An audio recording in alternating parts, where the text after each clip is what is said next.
everybody. My name is Sean. Y'all, I just wanted to make this video because I felt really compelled to do so. I had something happen tonight. No big deal, but it stirred up so many thoughts and emotions inside of me, and I really feel like I need to get it off my chest in order to just be able to go to sleep tonight and be okay. It's super late. I should have been in the bed.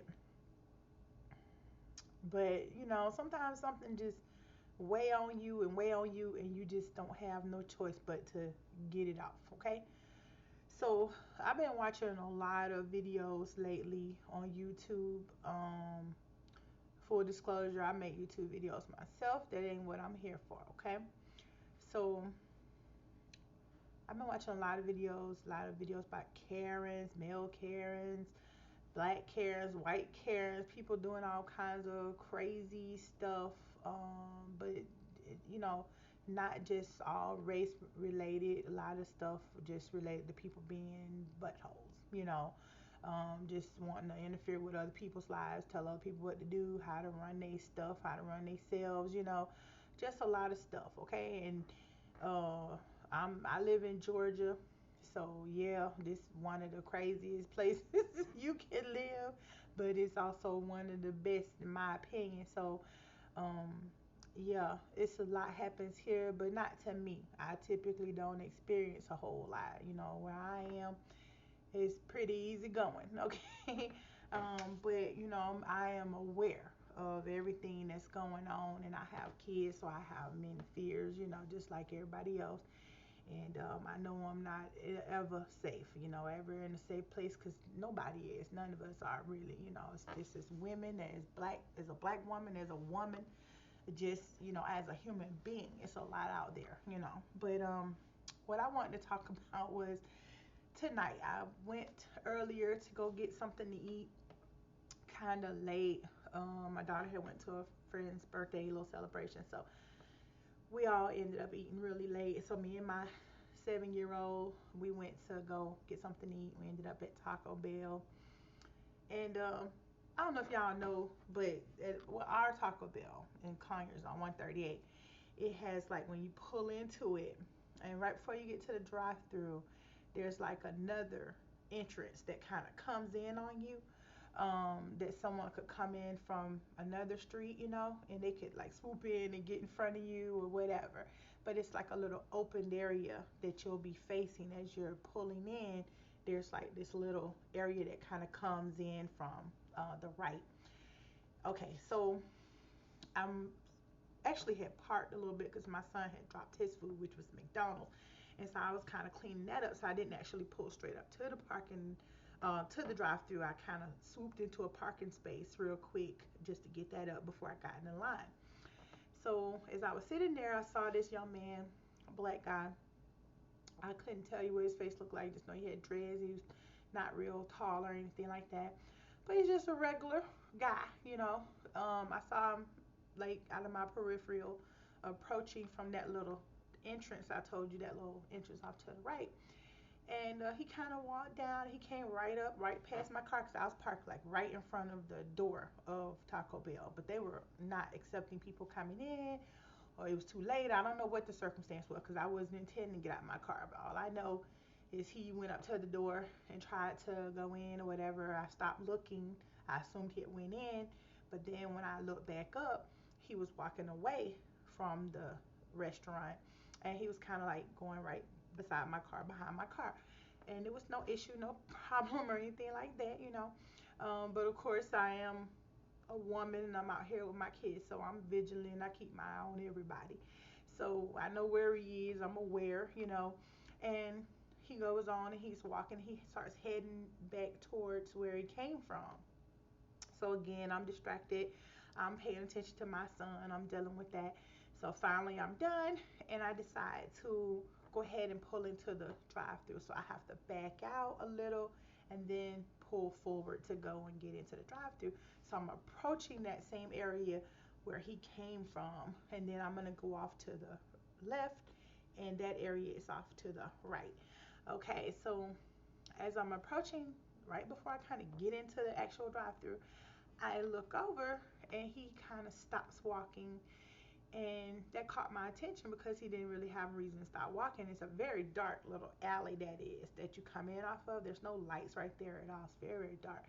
And he stopped and he looked at my car, looked over at me, and then he turned and started walking again. So that kind of gave me a little pause because I was a little, confused, as concerned of, well, why is he stopping? You know what I mean?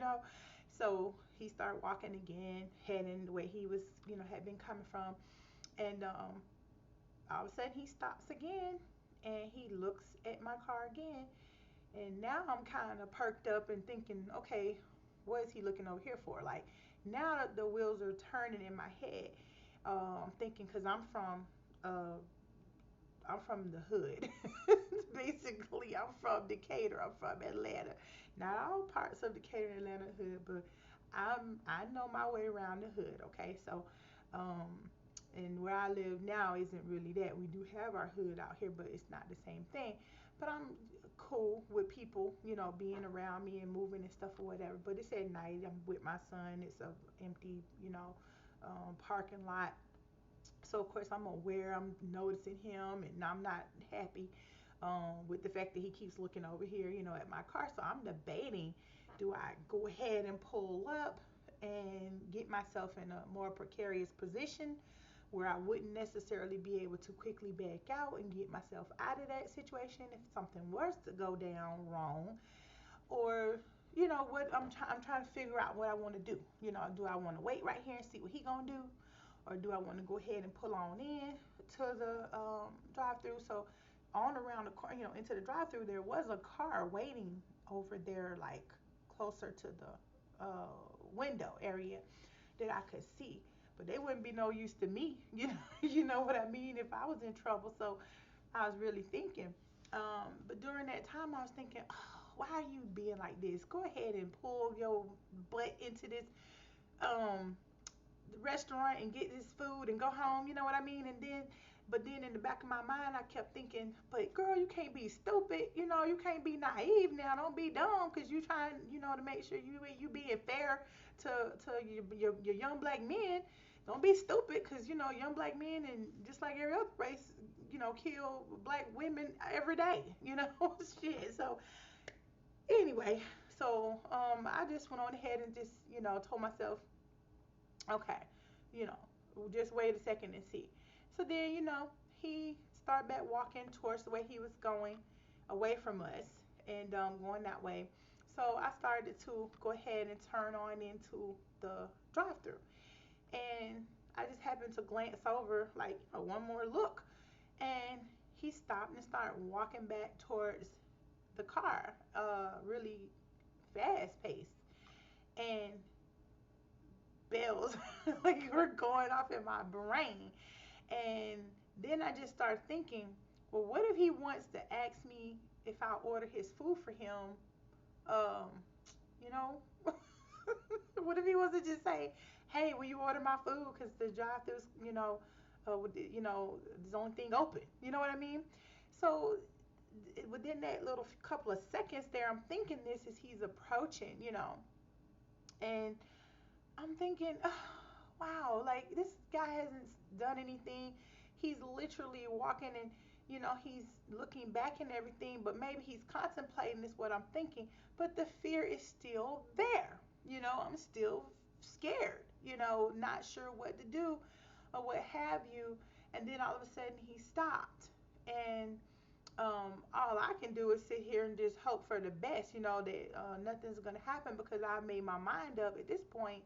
um, I'm not gonna leave. I'm not fixing to act like a crazy person and back out. He's not running at me. He doesn't have a weapon. He's not even looking at me. He's looking down at his phone. So part of me wasn't feeling as scared as I felt maybe I should have been. I felt like I was being a little kind of, I don't know. I don't know. I just felt like I should have been a little bit more worried than I was.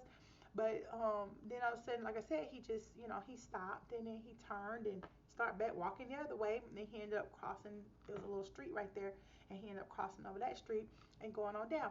And I could see him the whole way. And I had, went on and turned on in, and I looked over a couple of times to make sure he was still going that way. Hold on, y'all. My screen going out. My camera should still be working though. But yeah, I was legit scared.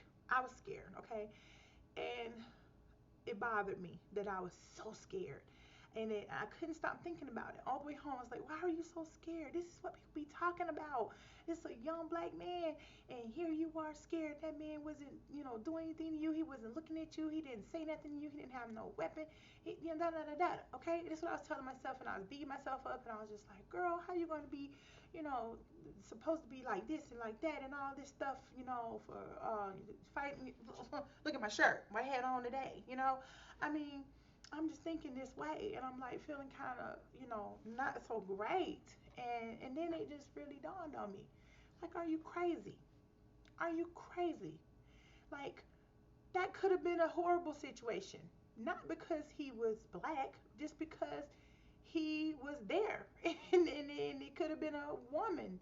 A woman killed my son, for God's sake. Okay, that he didn't know. And so it wasn't that he was black that scared me, as I realized. It was just that it was a person at night in a dark parking lot that I didn't know doing something what I consider to be troublesome, worrisome, for me. The going back and forth, watching, looking over at my car, you know what I mean? It was for whatever you think about how I felt about it or what my feelings were. I'm not gonna even worry about that, because there's gonna be some people that will completely understand, and there'll be some people that will have no idea of how I could have felt that way or whatever, and that's fine. Either way, it's fine. If you understand, great. If you don't, I don't care. But what I'm trying to say is, we it's not a problem that you fear uh, people. That's not the problem. The problem isn't that you have the fear. The problem isn't that you get scared, because we all get scared. I got scared. I got scared. I was scared to death. I had my baby with me. I was really scared. But I didn't overreact. I didn't call the police. I didn't back my car up and make him feel like crap, you know, if he wasn't playing, trying to do something. I didn't have a reaction that could have cost him his life, or, had a detrimental effect on him. Um, I was scared. I didn't know what to do. It was his actions that actually calmed my fears, which was him turning and walking away. Had he continued to come, I think I was just in kind of a little bit of a state of, it is what it is. He's done nothing, so I'm not going to react. I'm just going to go ahead and pull up to the window. But at the same time, I don't know what the right thing to do would have been, should have been, okay? I don't know. But what I do know is that you cannot let your fear of someone else in a normal situation, the fear is normal. Whether it's a black person, a white person, doesn't matter. No matter what race they are. It doesn't matter if they're male, female, it doesn't matter if they're a teenager, it doesn't matter if they're a 50-year-old man or woman, it doesn't matter. The fear is normal. It's natural. I realize that. Everybody gets scared. If you're in a scared situation, you're going to get scared. If you don't, something's wrong with you. Okay? Because this is a scary ass world that we live in. But what you do with your fear is the important thing. I didn't know what to do. But you know what I do know? It would have been wrong for me to call the police. And I see people on these videos calling the police in broad daylight because someone walked past their car, or they looked out of their window and they saw somebody walking down their street. And it just shows me how absolutely pathetic and ridiculous and crazy some people are. And it really broke my heart when I thought about all those different circumstances where people were doing nothing but living their lives, and someone else felt the need to impede upon it. That's not right. It's not right. And I just wanted to make this video to say It's okay to be scared. It's okay to have fear. But it's not okay to let your fear that you feel, which may be completely justified, cost someone else their life, cost someone else their job. Person get you call the police on someone, they may not get killed. The police may not beat them to death. They may not choke them or anything like that. Just the fact that they got arrested because they decided to stand up for themselves and say, no, I'm not going to let you search me. No, I'm not going to give you my name. I haven't done anything wrong. Something as simple as that could end them, have the outcome where they go to jail. Them going to jail could ultimately cost them their job. It could cost them their home. It could cost them their vehicle. It could, have a detrimental effect to their life. Something that's so as simple as your fear. And so I urge all of you out there, if you're not the crazy person, if you're not the racist, if you're just that person that gets overwhelmed with your fear, that's who I'm talking to. Don't let your fear have such a detrimental effect on someone else's life, okay? Figure out a way to deal with your fear. If you're in a real life or death situation, sometimes it's not so easy to tell. I don't know. Flight or fight, I guess, will kick in. You'll figure it out. You'll know what to do. But don't overreact. Stop calling the police on people just because they're walking down the street. Stop calling the police on people because you don't like the way they look or the way they dress or you don't think they belong in your neighborhood. Your neighborhood doesn't belong to you. You belong to it. Therefore, it's not yours. So you can't call the police because someone's in it that you don't think belongs there. Who says they don't belong there? Just you? That doesn't matter. You're a small piece of the puzzle. Okay? Let people live their lives. And I know this is a long video and I'm sorry and I don't mean to ramble, but it meant something to me that I got so scared tonight and didn't really know what to do. But I felt like I did the right thing. And I just want to tell you, do the right thing. Stop risking people's lives. That's it. Got it off my chest. Good night.